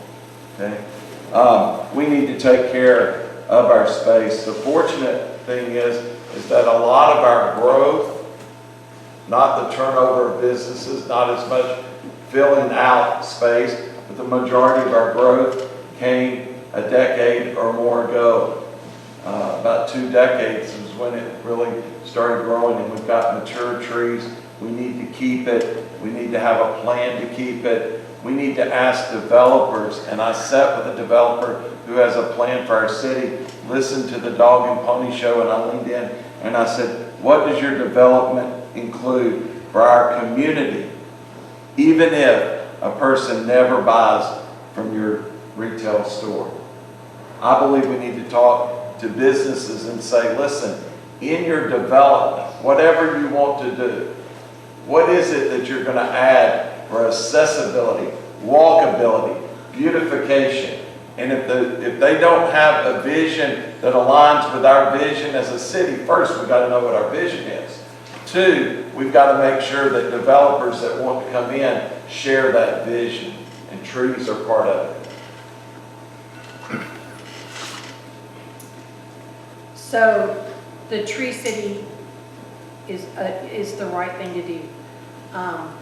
But before we're even going to be able to finish and be evaluated for that, the city needs to fix their tree ordinance, which is, they can go in and clear cut whatever they want. If it's a specimen tree and it's on there, they can cut that sucker down and just write a check and plant another tree.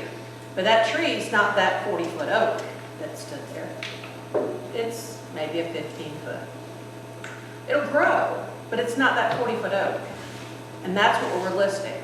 So one of the contentions last night on a zoning case that I sat and listened to was these people who live, these residents that live in the orchards on Jones Bridge Road wanted an assurance that they would have a tree buffer left there. Not a landscape buffer, but a tree buffer. And unfortunately, due to our tree ordinance, our city council can ask the developer to do that, but they can't require it.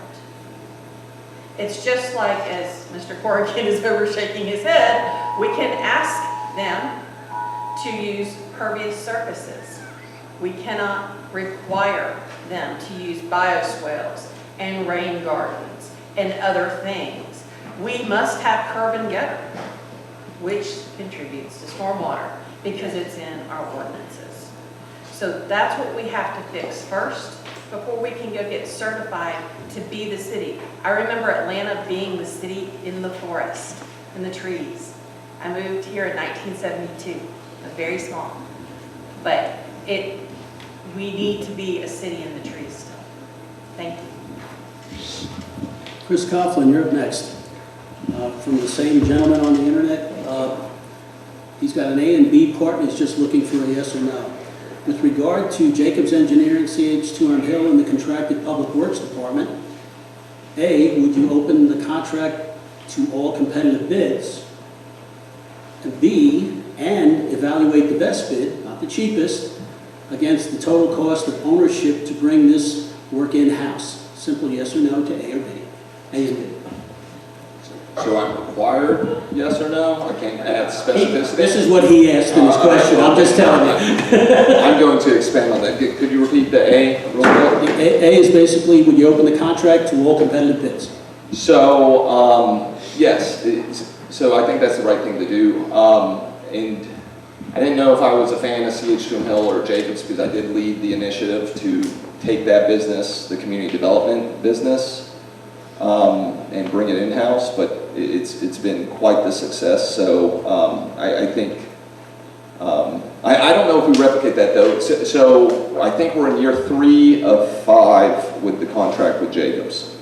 And so right now, I think Lynette Baker, she's the one who really partnered to get that concrete island with GDOT removed and moved to the side. And then some of the progress we made on sidewalks and some of the investments that that team has made, I've been proud of as of late. I know we had the dust up with the lane widths, but bidding, yeah, competitive bidding drives everything. So of course I want to have a competitive bid. And you've measured it against possibly bringing it in-house? Yeah, all options should be on the table. Okay. The best option. Okay. You need a repeat? Ken? Competitive bidding is good. We need to look at all of our contracts. So yes, and we need to consider what we're doing in-house and what we're using a third-party vendor to do. When I became an owner of a law firm, we had annual revenues larger than the budget of Johns Creek, and we reviewed every contract top to bottom and saved $6.5 million. Just looking at everything from cell phone to rent leases in 3 states to everything that we were doing. And so we need to look at that, but at the same time, with 2 years left, as Chris said, we probably need to start thinking now about what needs to come likely in-house, what needs to stay out, and then we need to gear up for a bid process so that we don't have to renew it even for another year if it's cost savings after that 5th year. So to answer the question directly, yes, there needs to be competitive bid. Part B, yes, all options need to be on the table in in-housing it. The in-housing does not need to occur the same way the in-housing of community development did, because that was a bumfuzzle. And we just have recovered from it. And the recovery has been what Kimberly Greer took over as taking on with her additional duties as assistant city manager, being given interim community development director, and then bringing Ben Song back to Johns Creek as the new community development director. We now have leadership and we now have staff in that. But when CH2M Hill was told they were coming in-house, we lost. They took all their best people and said, we're going to move you somewhere else. And they did it rapidly. And we had a depth of proportions of legacy knowledge gone from our city. That can't happen again. So if we do this and the council should decide to bring it in-house, and that's the best, most cost-effective, not even most cost-effective, the best option. Because sometimes cost-effectiveness, while critical, is not always the best option. Yes, I do work for the power company. I work for Southern Company. I don't do anything with power. I'm not an engineer. I do finance and budgeting. So sometimes you have to find in the budget where you can make it fit because it's the right thing to do. It's not always the cost-effective thing to do.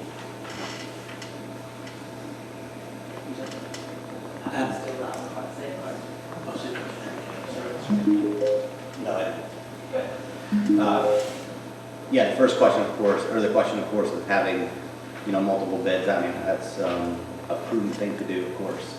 The second thing about bringing it in-house.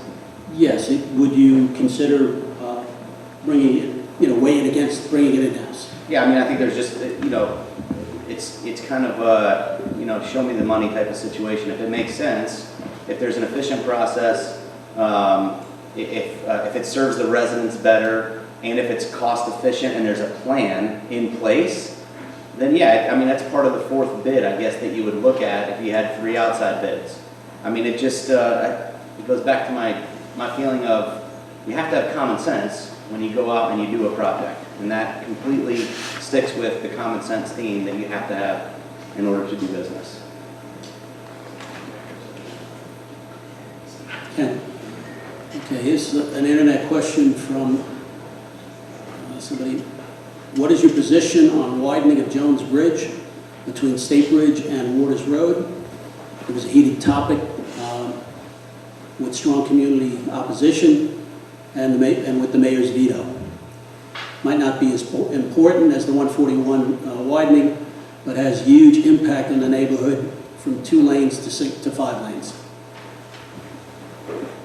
When I go in the mornings, on my days that I'm in the law office, that's part of my daily commute.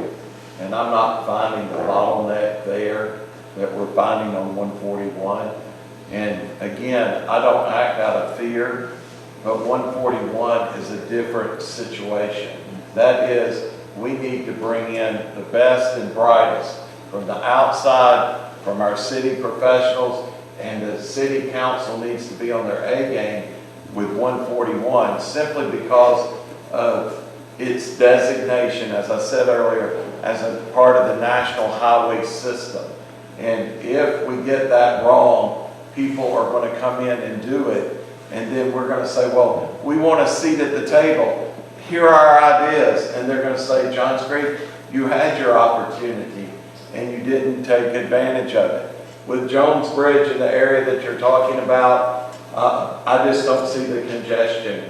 I know that if you live alongside there, you don't have many neighborhoods coming out to a light. And so that's got to be frustrating. But we need to think long and hard before we widen the roads. I'm not saying it's the last resort. I'm not saying it's never done. It is the most expensive option. And if we can do something with traffic control devices, and I'm not talking about just yellow or white lines painted, hoping to steer traffic, that cautious, reasonable person that would follow them, but we need to look at other traffic control devices for ingress and egress, and I think it'll move enough there. Okay. The widening of Jones Bridge from Waters to Bice is a Tier 1 T-Splosh project. The widening of Jones Bridge from Bice to State Bridge is a Tier 2 T-Splosh project. This widening has already occurred on the other side of Jones Bridge from State Bridge. The widening would look identical. You could almost like lay it, flip it, fold in half over State Bridge on Jones Bridge, and it would be the same thing. The one thing I notice on Jones Bridge, and I travel that because I live right off Morton Road constantly, the road is in rapid disrepair. And the reason it keeps falling into disrepair and they keep patching it rather than fixing it is because they know it's sitting on the T-Splosh list. And so the challenge comes up, and the challenge with the mayor's veto and what have you is because whether or not there's wiggle room in what was on the project list. That's still to be determined. We have to do something with Jones Bridge Road. Because right now, that is the one major corridor we've got in that area that does not have a sidewalk. You have people who walk to Temple on Friday night at Chabad that must walk through the weeds because there's nowhere for them to walk on a sidewalk. That's abominable. We need to stop talking about soft trails and put a sidewalk in if we're not going to do anything else before we come on a walking trail for another part of the city. So we have to make a decision on Jones Bridge. We better figure out what that decision is, and it needs to be done now. This has been promised for over 20 years to the people who live along that road.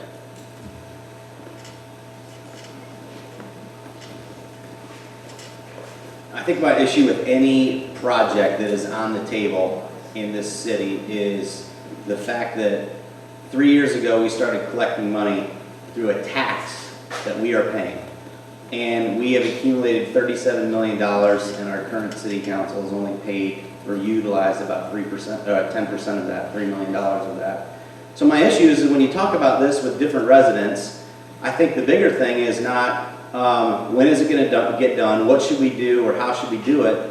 The question is, do we trust the people that in the things that we vote for, are they going to even do it? What I don't understand is, in watching some of the city council debates, is that, you know, when we have a project at 120 and 141, we voted on this T-SPLOST money that we've paid into. We have a $500,000 project that's supposed to get underway, and now we have pushed it down the road 2 times. And my question to people always is, do roads cost more later, or do they cost more now? And the answer is always going to be later. So I think the biggest issue is trust. So when we start to develop these projects, we need a council that's in place that's going to act upon the projects that have been passed in our comprehensive plan and get it going.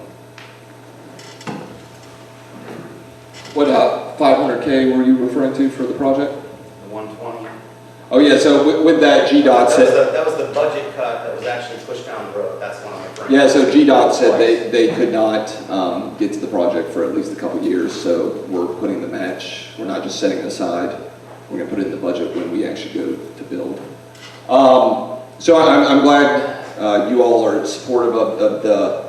So in November, I pursued the Jones Bridge widening to just 3 lanes. So have a center lane from Waters to Bice, and then put a 10 to 12 foot multimodal trail, and then improve some of the Waters and Jones Bridge road intersection. That won't destroy the corridor, it won't induce demand, and it won't cost an arm and leg, and it will be almost as effective as widening it totally. So unfortunately, I had the council's consensus on that.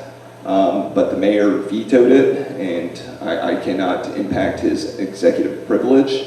And then when we went to override the veto, unfortunately we had one council member that did not, that joined us initially and then joined with the mayor on the veto override. So I'm not destroying that community, especially when it's evident that traffic will not improve by the blanket widening of Jones Bridge. And in fact, with Brookwood being widened, and if you plan to widen northern Jones Bridge, that will be a cut through for 141, and we'll be back to traffic equilibrium, after a few months. Okay, now I guess we go to Mary Beth. A narrative from the challengers for post 4 state the city council is divisive. Could you define how the council is divisive? And are you expecting council members to vote only with the mayor? Goodness, no. I understand. No, the council members need to vote based on what they hear, not just from the people who actually show up at council meetings or those that tend to email them. One thing I've heard a lot about while campaigning is the silent majority. There are people that aren't going to offer up their opinions unless you come to them and ask them. They need to be heard. There's a very vocal minority that tends to try to force issues for certain things. They need to be listened to too. But part of the divisiveness we've got right now is there's contention over everything. We had a council member ask the council members there, and Chris recused himself, whether or not you should speak out against, take a stand against anonymous hate speech. And it became a massive contentious issue. I'm not against free speech. That's protected by our Bill of Rights. But you can take a stand, and what I have said to the council on at least 3 occasions is a quote from Dr. Martin Luther King that says, if you do not speak out against hate and against people vilifying each other, then you are standing with it. So you have to take a stand sometimes and say, that's wrong. We've got to stop the divisiveness, because you have to get along with each other or the city's just going to sit. We're not going to get votes passed. So part of it is, sometimes you have to act like Tip O'Neill and Ronald Reagan. You might hate each other a lot, but you know what? You're going to work together and get it done for the betterment of our community.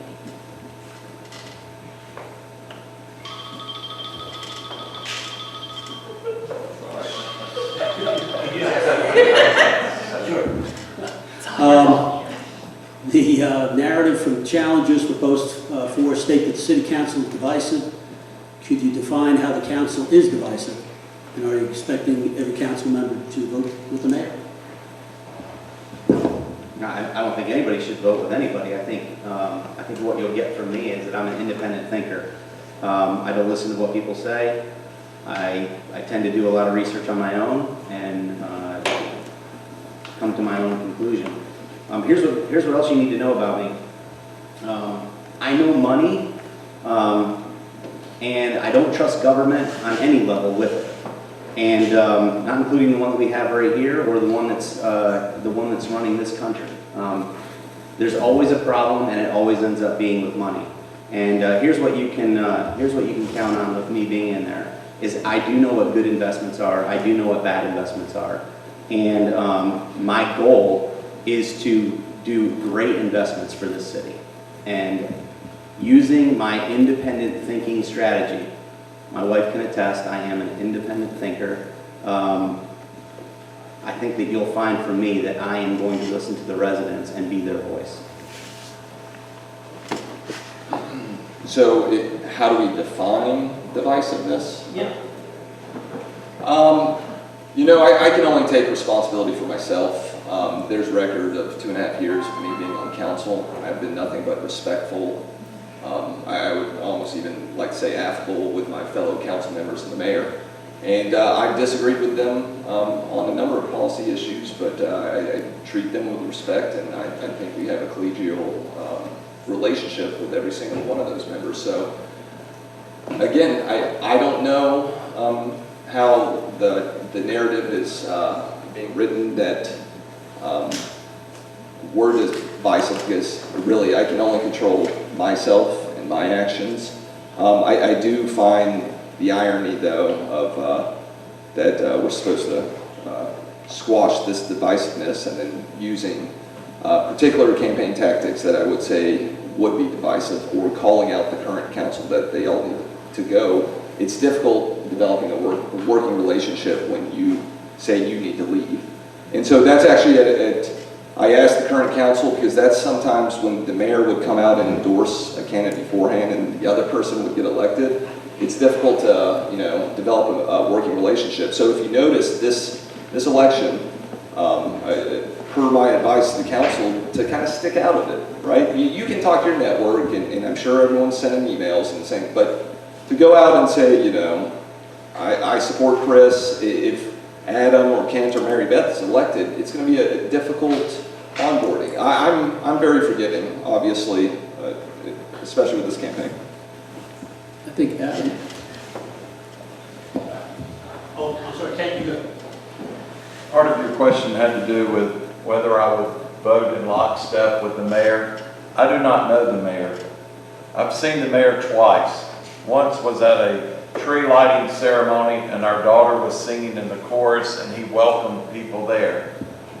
The second time was when I went to qualify for this election. I'm an independent person. We need 6 strong, independent people. Some people ask, well, then why are you running against Chris Coughlin? He opposes the mayor, and just make the assumption that I support the mayor. The reason that I'm running against Chris Coughlin is because one of my graduate degrees is in social ethics from Emory. And there I spent more than a year studying community dynamics. And the best chance we have, if you believe the dynamic of our city council needs to change, is for there to be 3 new people that come on a council of 6. If you have 2 new people, the chances of things changing diminish drastically. You can look at the data and see how that is true in communities. Now, the issues that we've got is that that there needs to be dialogue without divisiveness. There has to be agreement without alliances formed. We've got one. A no-growth crowd, and they're countered by a pro-growth crowd. We need people that come in independent, as independent minds, independent voices, and don't need someone to drop a note on the floor or slide a note over to tell them how to think, how to vote, and what to say in a meeting. And we need disagreement without factions being formed. I've sat and met with 2 out of the 3 that will continue on the council. Haven't had the opportunity to sit with the 3rd. But both of those people expressed to me, and I expressed to them, words that we could work together. So we are talking about the divisiveness of the council because we need to, but there'll be working relationships, there'll be a better dynamic if there's 3 of us. Adam, and this will probably be the last question. Will any of you claim responsibility for the anybody but Coughlin signs? And while you're on the topic, will any of you claim responsibility for the poll that was conducted by text a couple of weeks ago? I had nothing to do with either.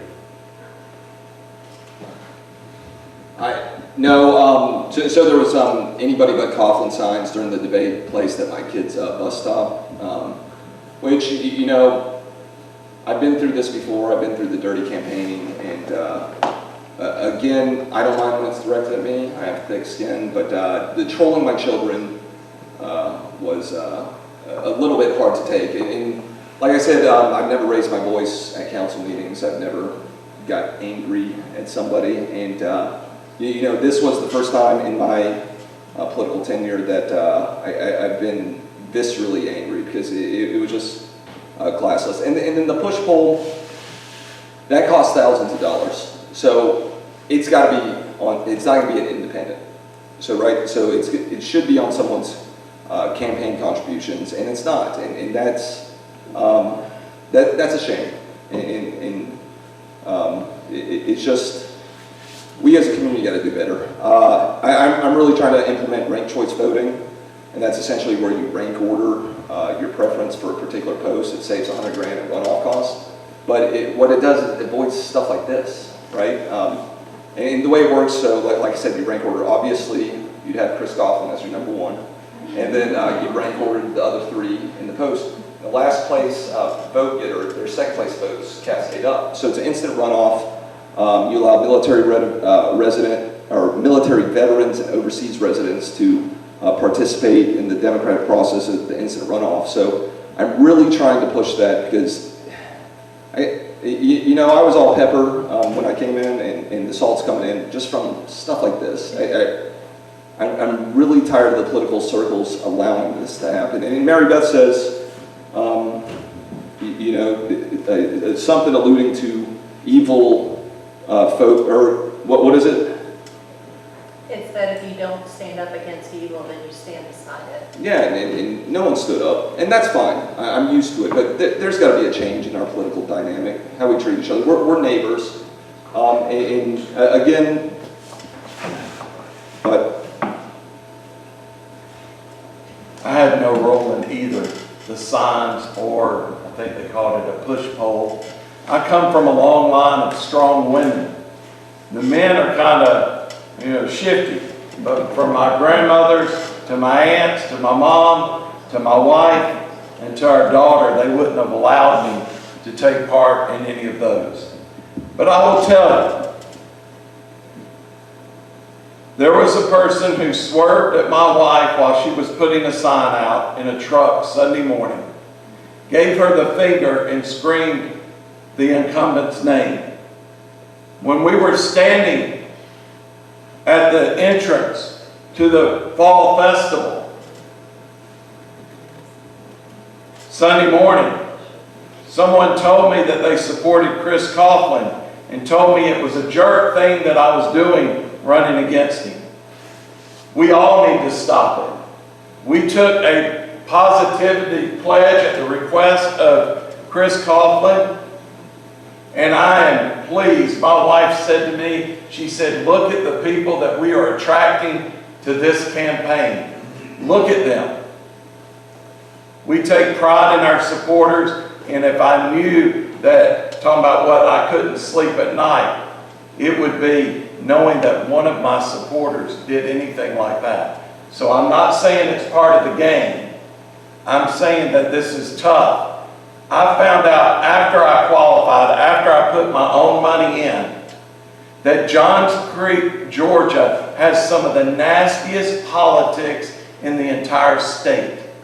People said, what are you doing running for office up there? I said, well, I qualified. I'm in it now. I qualified. I'm in it now.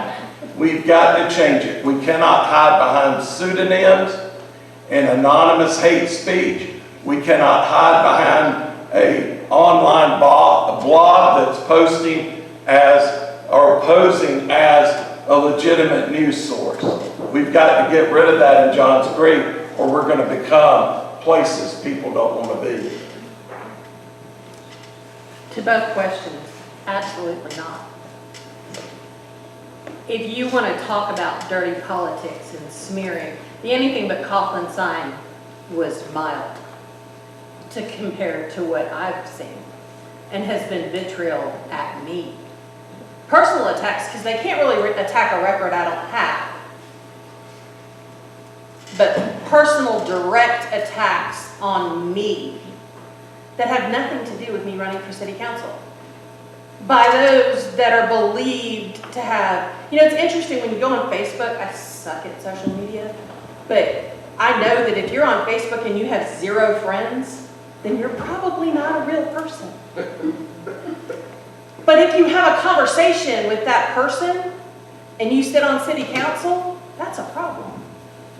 And when there is a blog that allows people to post hate speech against people, to allow people to call someone a pedophile, to allow people to call someone out because their eyes are green, that's crap. We need to rise above that. What are we showing our children? There are men that actually put their name behind some of the things they said.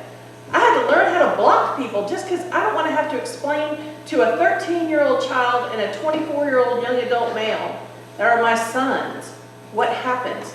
There are candidates on other posts that are being attacked because of their chosen professions. We need to grow up in this city, and we must do better. Can we all give them a round of applause for tonight?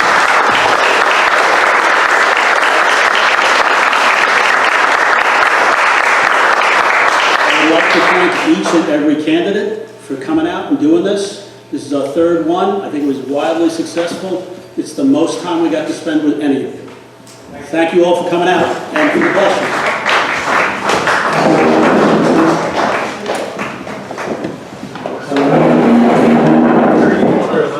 Informed voters of Johns Creek. Two questions. Now, are you his brother? Oh, yeah.